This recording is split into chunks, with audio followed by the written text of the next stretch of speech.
He just fell in the pool. He's been in the pool maybe 2-3 minutes. Okay, how old is he? He's 1 year old. Okay, I've got someone on the way. Is he breathing? No, he's not.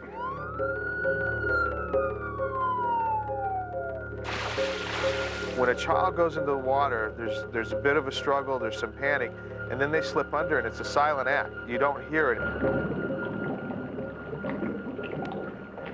1, 2, 3, 4, 5. Go back to his mouth and give him 1 breath. Give him 1 breath. Go back to his head.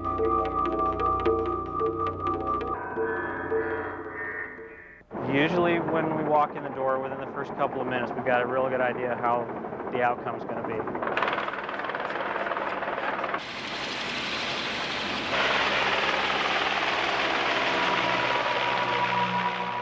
He was Mama's boy. I remember whenever I'd pick him up from the babysitter, he'd run, "Mommy, Mommy, Mommy." I mean, he was my life.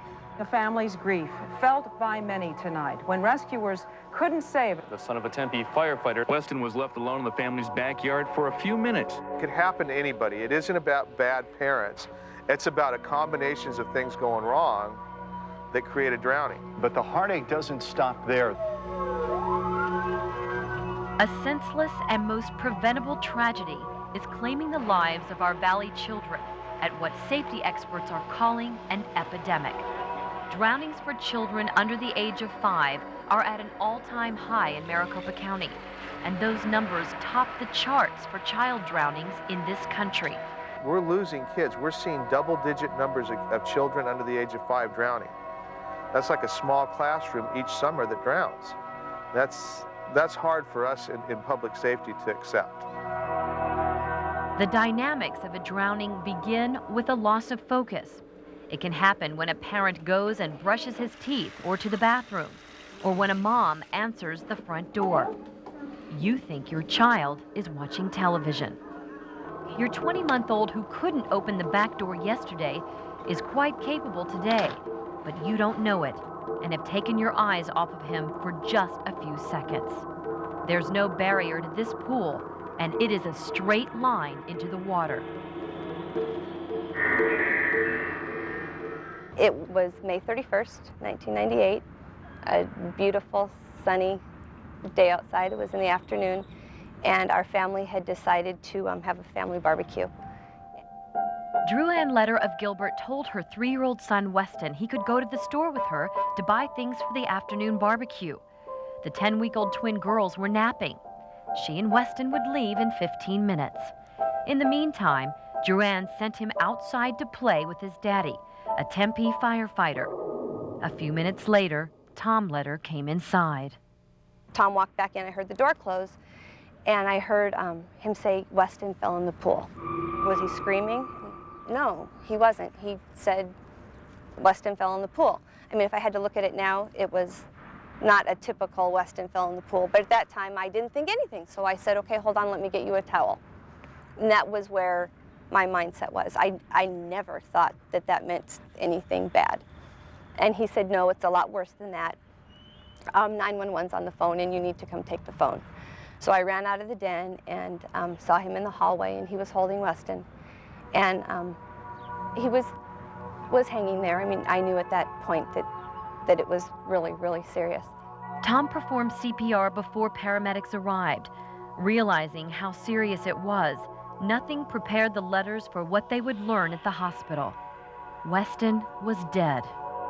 This one nurse, I'll never forget her. She came over and she said, "I'm going to get you a rocking chair and you need to hold him." And I said, no, I can't. And she said, "Yes, you need to hold him." So finally I said, okay, and they brought me a rocking chair and they put him in my arms and I held him. And it was probably the best thing I ever did. The Letters' pool was fenced off from the main part of the house, but not from the garage. I mean, now I think back, well, God, Dren, you had a sign right there. Why didn't you?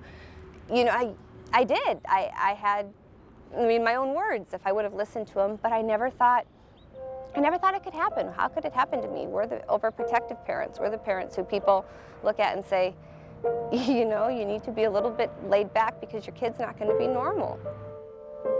Drew-Ann says an umbrella of grief follows her and her husband wherever they go, but they don't blame each other. I'm as equally as guilty as Tom is. I shouldn't have sent Weston out there. I should have walked out with him. If I were to blame him, I think it would cause even more destruction to our lives.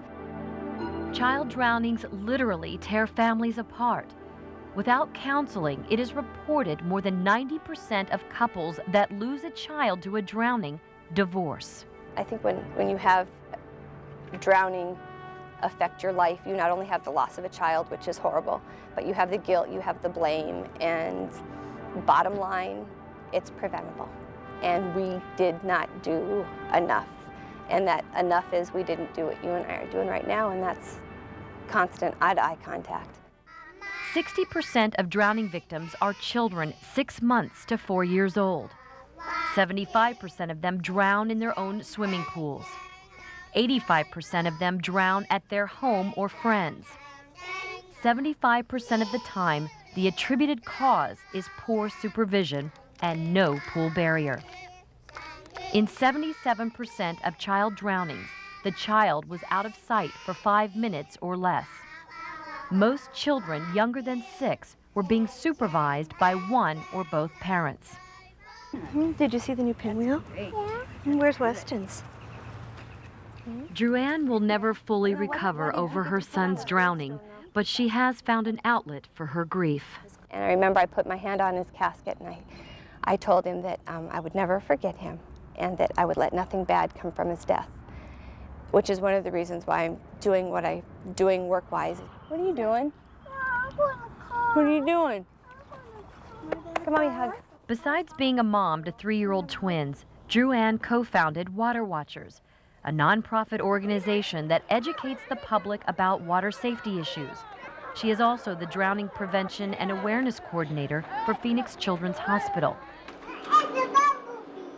Who's at risk for having a drowning or near drowning at their home? According to the Phoenix Fire Department, if you are a new parent or caregiver, new owners of a pool, new residents of the valley, if there are multiple children around the pool, if there are a lack of barriers, such as a fence or other safety precautions around the pool, climbable furniture or ladders near a fence or pool, toys, and other water hazards at the home, such as coolers, buckets, bathtubs, and toilets. We've had children that have drowned while their parents were in the swimming pool with them. And they're paying attention to a 4 or 5-year-old at one end while the 2-year-old slips in at the step.